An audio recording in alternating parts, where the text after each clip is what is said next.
So the goal is when I understand the audience and I understand how what I'm trying to sell them will help them get the desired outcomes that they're looking for. It helps me to communicate the value of what I'm offering to them in a way that resonates with them. Hello, this is Scrubs Unzipped, and I am your host, Anne Marie. And I have a very special guest with me today. Her name is Victoria, and she is a licensed pharmacist who is also a copywriter and marketing strategist, helping business owners attract and convert more clients. How are you, Victoria?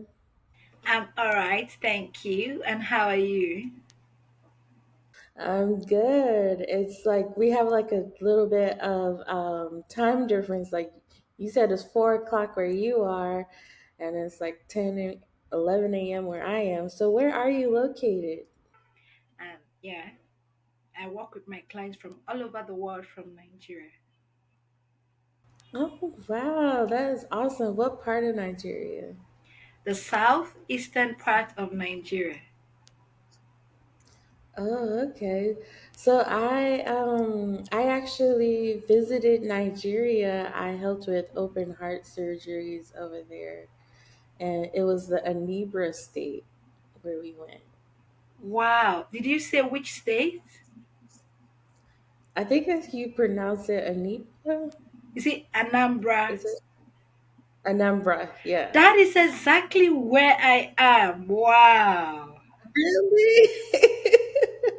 Wow. Okay, that's well. So you know the hospital that's down there. It's like a new hospital. I, That's where we were. oh, I don't know the name, but if you said the name, I could know the hospital because there are lots of hospitals in Anambra State.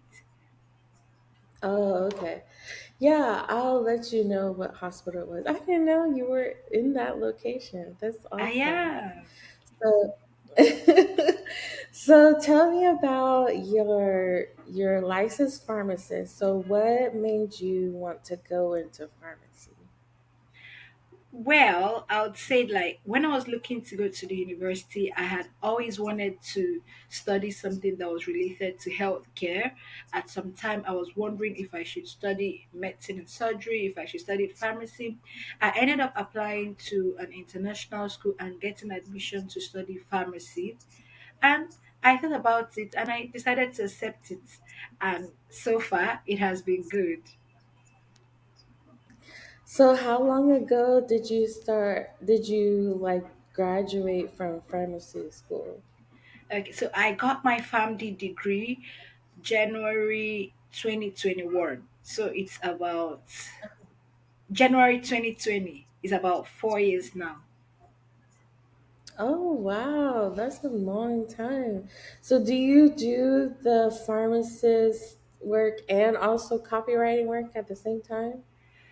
Well, initially I was doing both of them at the same time. I was working in a hospital, but currently I do have a community pharmacy store, but I'm not working there actively.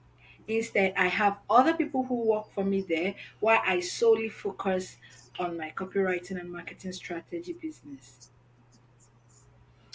Oh, so what made you transition from being a pharmacist to doing copywriting? I would say for me, it was actually flexibility. When I was working at the hospital, I was an intern pharmacist, and then I had to do sometimes morning shift, afternoon shift, night shift. It was really stressful. And I remember I was expecting a child at the moment, and it wasn't really easy having to like juggle all of them. Then I started looking for what else can I do that I am interested in that can also be an optional career that I can go into without always having to show up and face patients and all of that. And because I have always loved writing, because even before I got into copywriting in 2020, I remember I worked on two different publications for the International Federation of Pharmacists. So I started looking into writing online, and then I came across copywriting. I took courses, coaching, and here I am. So that was it. Wow. So can you explain for the audience like what is copywriting? Like what is it? So copywriting is basically selling with words. Any marketing asset or sales asset that you're putting out there because you want people to take action. It could be to join your email list, it could be to join your coaching program, it could be to book a consulting session with you, it could be to download a software you have built. Any marketing or sales asset that the goal is to get people to take action that will directly or indirectly impact your revenue. That is what copywriting is.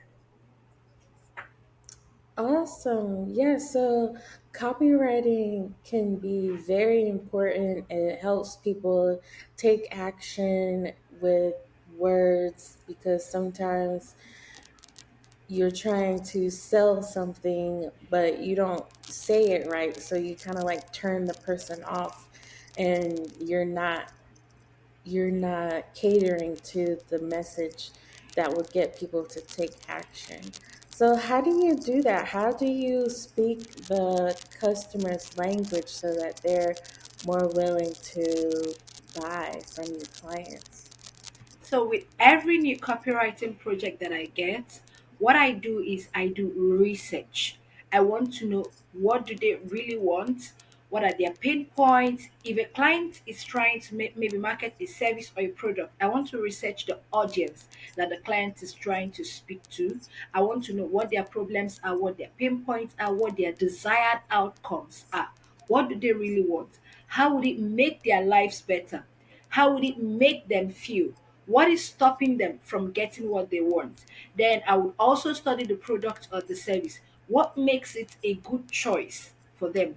What makes it a choice that is better than any other options out there? So I basically study, I also study what the competitors are doing so that I can understand what makes this particular service or this particular product stand out from other options out there. So the goal is when I understand the audience and I understand how what I'm trying to sell them will help them get the desired outcomes that they're looking for. It helps me to communicate the value of what I'm offering to them in a way that resonates with them, in a way that makes sense for them to want to spend their money on it, and then communicate it in an emotional and empathetic tone that would actually drive them to take action. Awesome. So you do the research and you gather data to to formulate this the selling with words. Is that kind of like where you're coming from? Like you Yeah, gather data, you do market research. yeah. That's kind of what Okay. I do. Sometimes I have to maybe check out forums, I see what they're complaining about. Sometimes I have to interview people that fit into their target audience. Anything at all to really help me understand the market, the product, and the best way to communicate it to them. Awesome. So how has your background in pharmacy helped you become a better copywriter? So I would say that my background has really played an important role because I used to do a lot of research as a pharmacist. I have different publications that I have done. Let's say like I had to do a lot of research when I was working on my thesis project. I had to do a lot of research when I was working on different publications for the FIP, that's the International Federation of Pharmacists. I also had to do a lot of research when I was creating content for the International Federation of Pharmacy Students when I was still a part of them. So that's one. Those research skills, the ability to find data and to interpret it and make it make sense. And then another thing is also that it has always come easy for me to communicate complex information to people in a simple way because I remember having to do patient counseling as a pharmacist and even participating in a patient counseling competition and coming out as the first runner up worldwide. So all of those skills, my research skills and my ability to communicate complex information in a simple way to maybe people that do not have expertise in that area has really helped me as a copywriter. Wow. So I didn't realize that pharmacy, you have to do so much research. Is it like the medications, like, and the drug interactions where you do the most research? Like, what, like, in America, like, there's a whole lot of like the medical and the drug industry, they call it like farm industry. So, like, is it the same in Nigeria?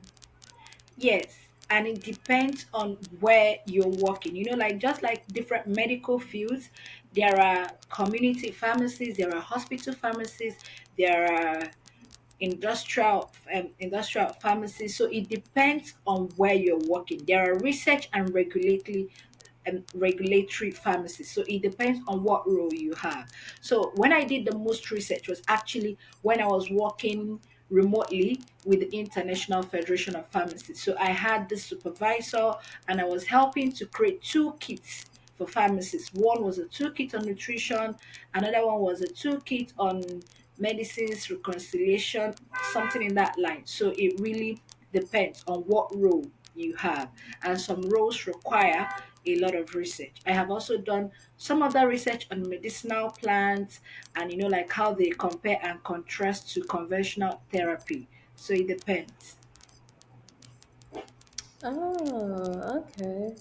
So, were you working full time as a pharmacist and then you caught the copywriting bug, or were you doing them simultaneously?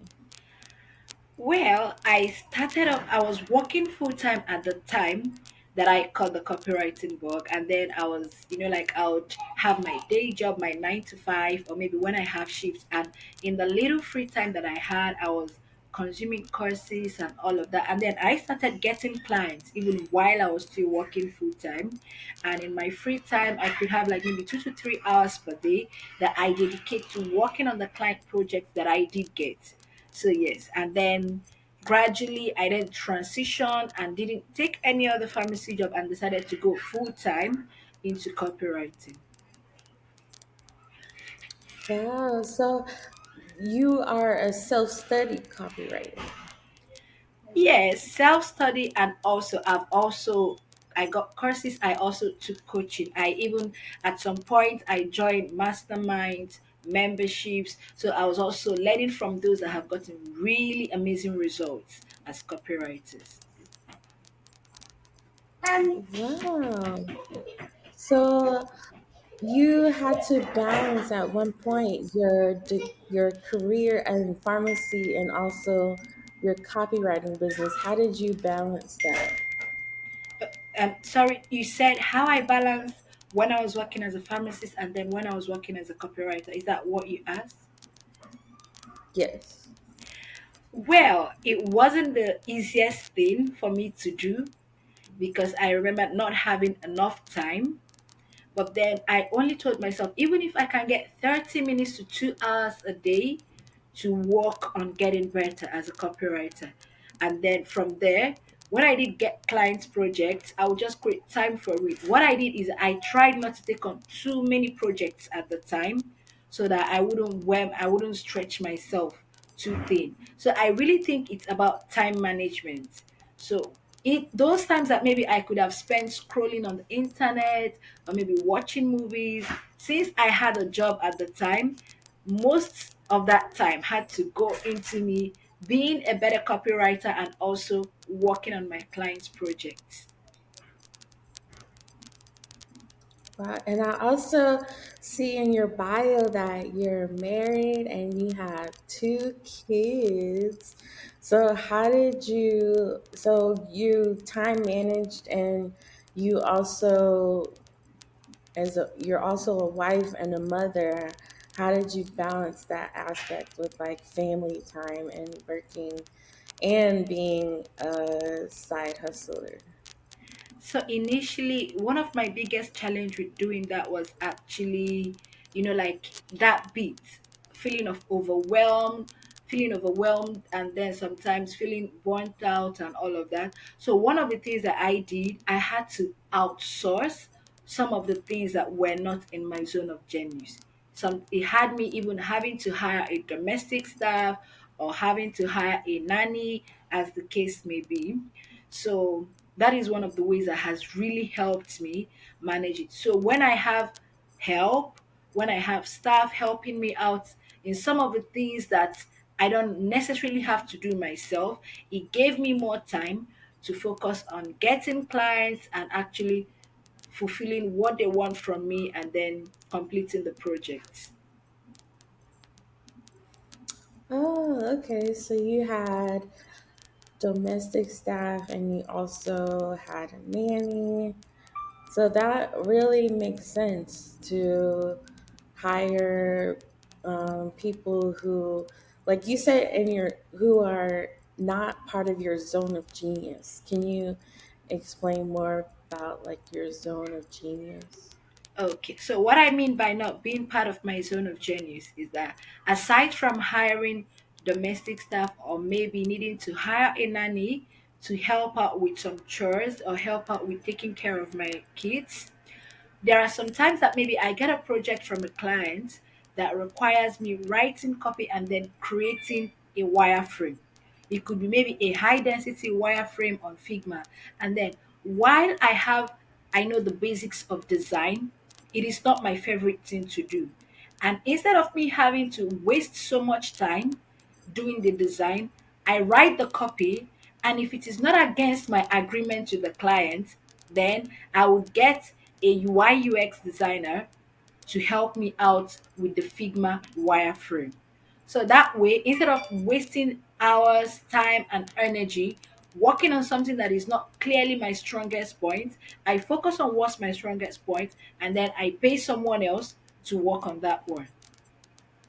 There's so many different jobs in marketing and design and all of those things. So what inspired you about copywriting to start copywriting and not like be a closer or any like a salesperson? Yeah. Okay, I would say for me, one of the things that inspired me to become a copywriter is because writing has always come naturally for me, even though this was different from the kind of writing I was used to, because it had to make me learn marketing, learn advertising principles, the principles of persuasion and all of that. But then what really made me decide to stick to it is because there are some other things that you can do but you don't enjoy doing them. So there are other things that I noticed I could do. Sometimes it could be automations, design, but I didn't really enjoy doing them, even if I could do them well. But copywriting was one of those things that after I learned it and I was working with a few clients, I enjoyed doing it. So even the thrill of putting those words together and persuading people to take action that would be useful to them, I enjoyed it. And I also liked the idea of being the bridge between a business owner and those that need what they're offering. Now most of these people, they know they need those things, but then they need to be pushed a little bit so that they will get it. So like it's copywriting was like helping them to take an action that will be useful, that will be beneficial to them. And it also meant helping the business owner to impact more people and to make more money. So it made sense to me, and because I loved writing, it was an easy choice.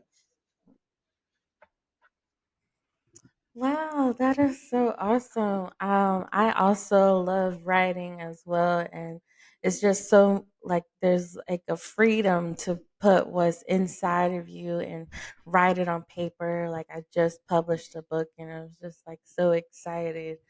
So when you write, so I will review like when you said when you do copywriting you you research the topic and you research the business so that the people who will see the copywriting will be moved to take action. Is that correct? Is that how I'm understanding it?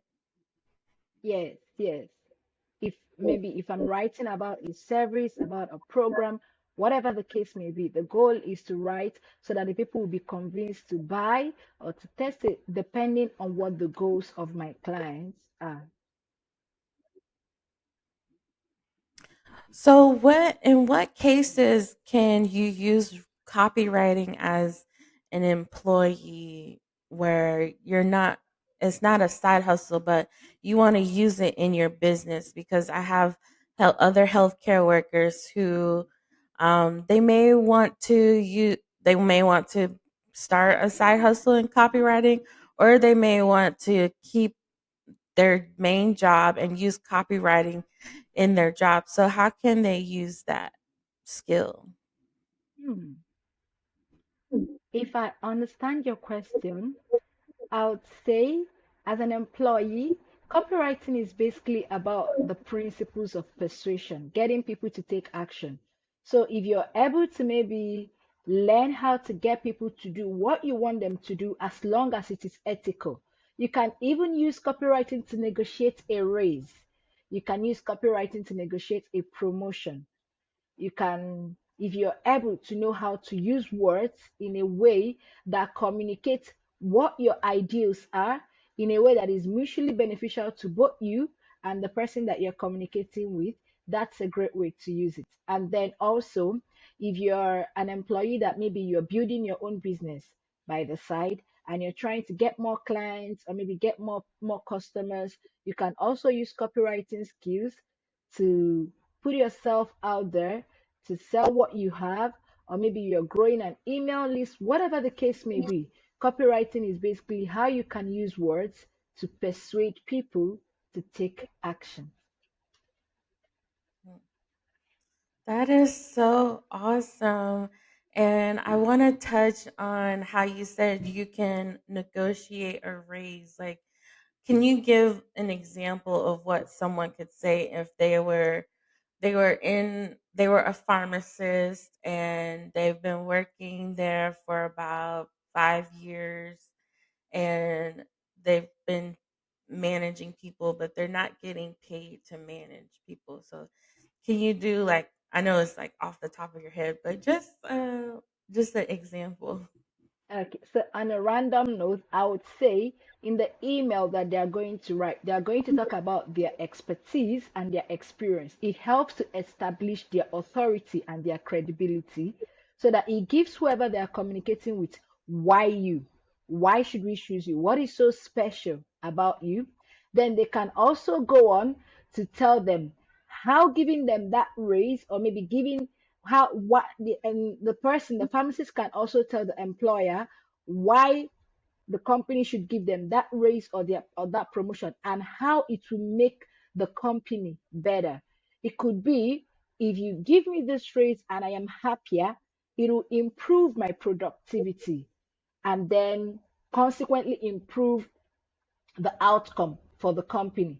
Then another thing is that, so the person is trying to state what is in it for the company. Why should they improve your rates? Because for every business owner, for every employer, they are not just bringing you on because they want to do you a favor. It's because they think that you are valuable to their business.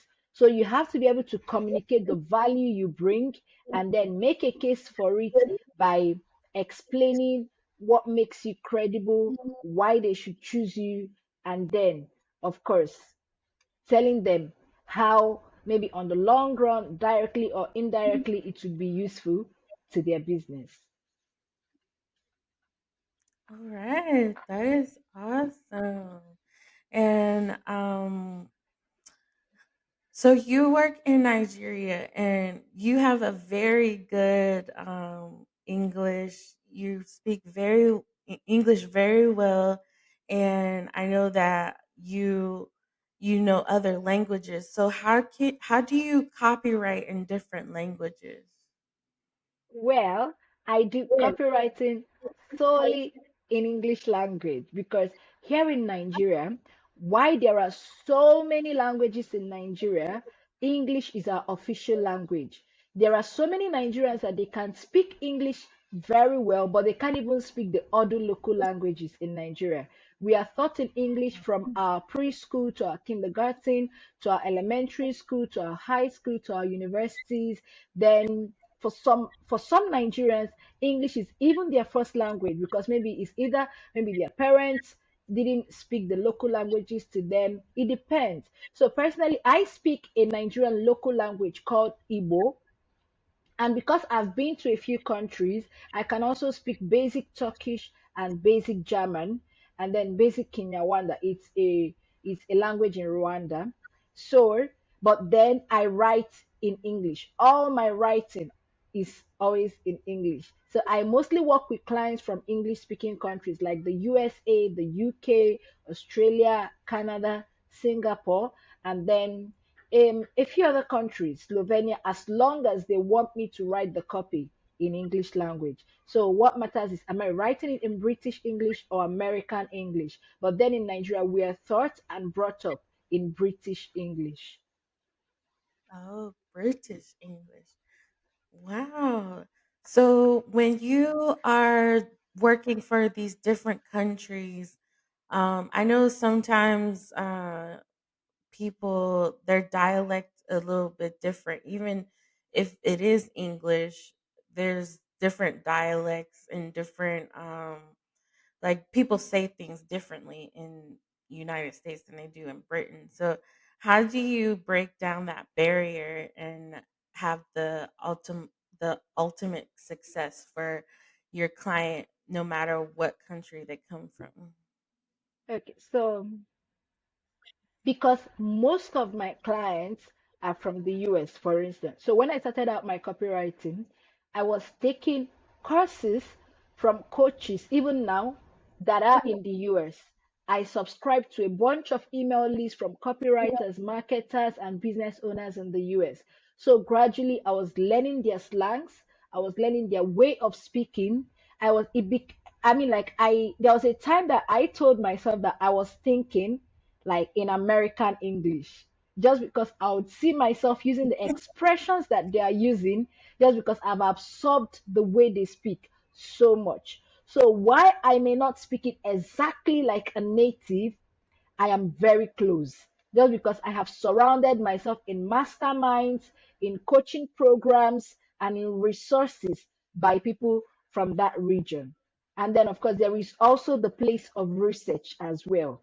I remember I once had to write an email promoting investment opportunities to the European to an European audience. So during my research, I realized that how you sell to Europeans, especially when it's money making opportunities, is different from how you sell to Americans. Europeans don't really respond to hard sell. They're not really moved by get rich quick schemes. Most of them just want to live a comfortable life where they have freedom, where they can spend time with their family. But then the times when I have to write to Americans, why they also want these things, most of them are more eager to maybe want to hit $1 million, maybe want to hit $1 billion, and all of those things. So some of these nuances comes from research and absorbing myself in the language, in the style, and then in the resources that is related to the audience that I am writing to. So that way, I've been able to work with lots of clients in those regions and get them mind blowing results, even though I am working from Nigeria.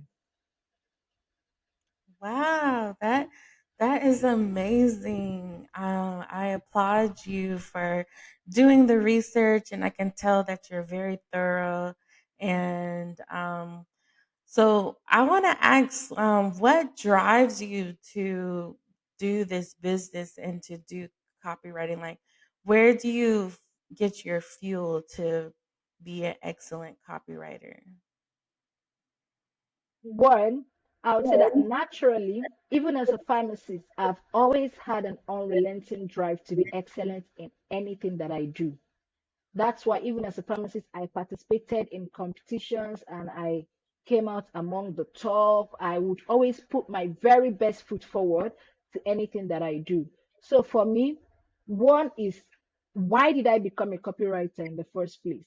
Aside from wanting to help business owners to get more clients, I also wanted to have freedom, location freedom. I wanted to have time freedom that a regular 9 to 5 wouldn't give me. And I also wanted to make money.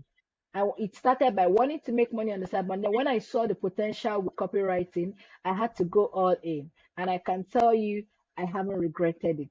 So when I asked myself, what is my why? I also wanted something that would give me the ability to be there for my children instead of maybe always having shifts and all of that, and be there for my husband as well. So when I think about my why, it motivates me to always want to be the very best so that it will come to a time that I'll be the go-to person in my industry as a copywriter. The business owners that hire me, they will find value for hiring me, and they would have a return on investment that supersedes whatever amount of money that they invested in hiring me in the first place. So when I think about all these factors, that is what drives me. So it's more like coming from a sense of purpose of doing something that I really enjoy in a way that is beneficial to me, my family, the business owners, and of course, also in glory to God as well. Awesome. So, how can someone who is working in healthcare, how do they find their passion?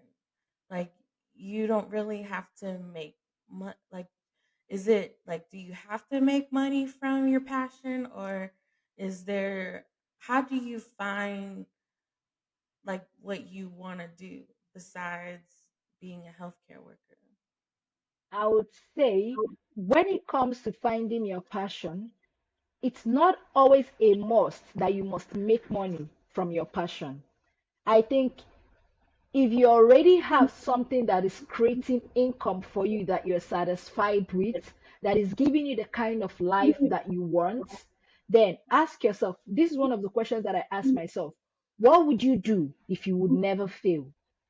What would you do even if you would never get paid for it? Aside copywriting, there are other things that I do. I'm not doing it for the money. I'm not worried about getting paid for it. I don't even want to get paid for it. So there is that. So that's one thing to ask yourself. And then, if your passion is something that would also make you money, for instance, I've always loved writing. I write for leisure. I write as a way, I mean, writing is like therapy to me. When I am overwhelmed, when I am happy, when I am sad, I write. It's a way for me to pour out how I'm feeling and all of that. So, copywriting, as I said, it was an easy choice because I've always been passionate about writing. But what if your passion is not able to make you money? Let's say your passion is volunteering for non-profits. Then find something else that will make you money so that you can pursue your passion without becoming frustrated, because we all need money to survive.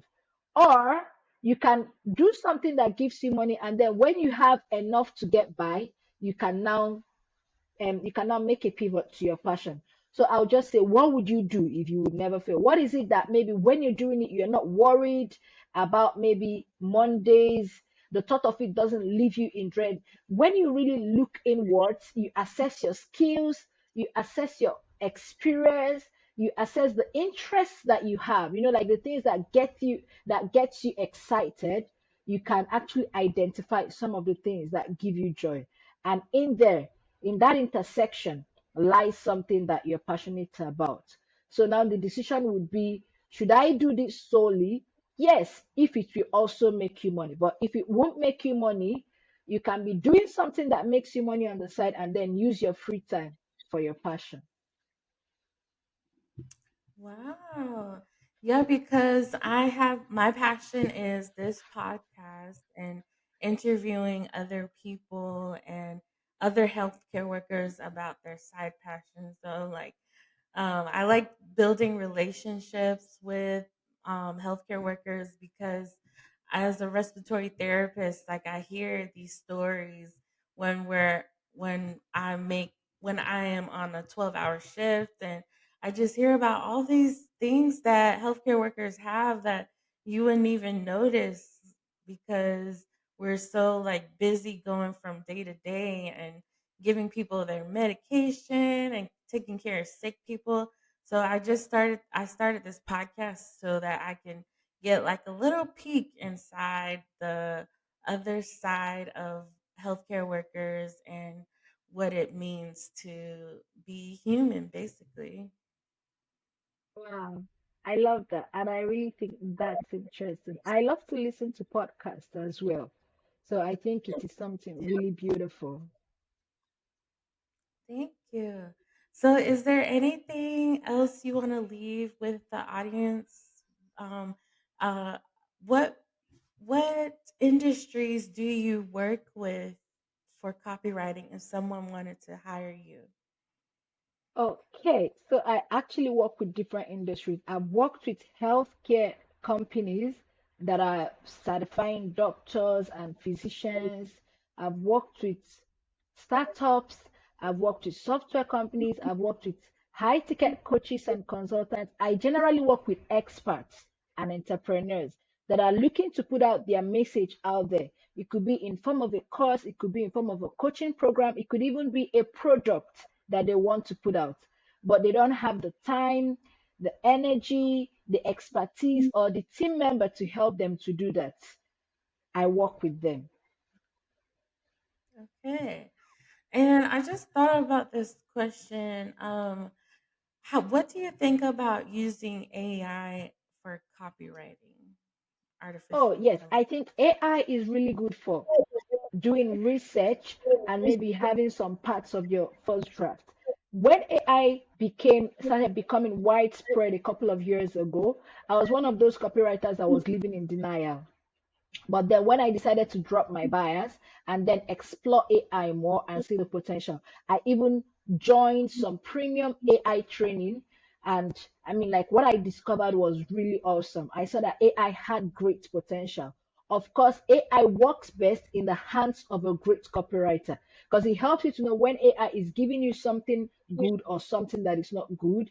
And then you can also edit it and infuse the human emotion and all of that. But then for kickstarting your copy or for doing your research, AI can be useful. Ah, okay. So do you think AI will take over copywriting and people will use AI instead of actual copywriters? I actually think AI will not take over copywriting, but then copywriters that are able to use AI are probably going to take over copywriters that are not able to use AI. Because that way they can work with more speed, they would be more useful to whoever hires them. So, yes, that's what I think. But AI Ah, in itself won't take over copywriting because it takes someone to be able to apply AI correctly. mm. Yeah, because sometimes you have to know like what the result is the AI is giving you. You have to make sure that this is good work because it be giving you random stuff and you're like, that's not what I asked for. Yeah. Yeah. So if you what other things do you want to leave with the audience? Do you have anything coming up? Is there any way we can support you? I would only say, I would say if there is something you have always wanted to do and you're sure you want to do it, don't let fear hold you back. Take that leap.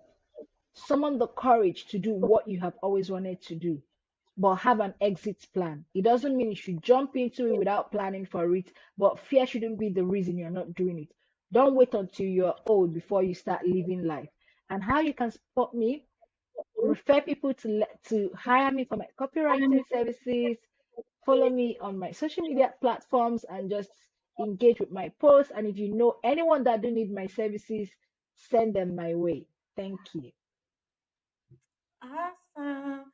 Well, thank you so much, Victoria, for taking the time to discuss your passion of copywriting.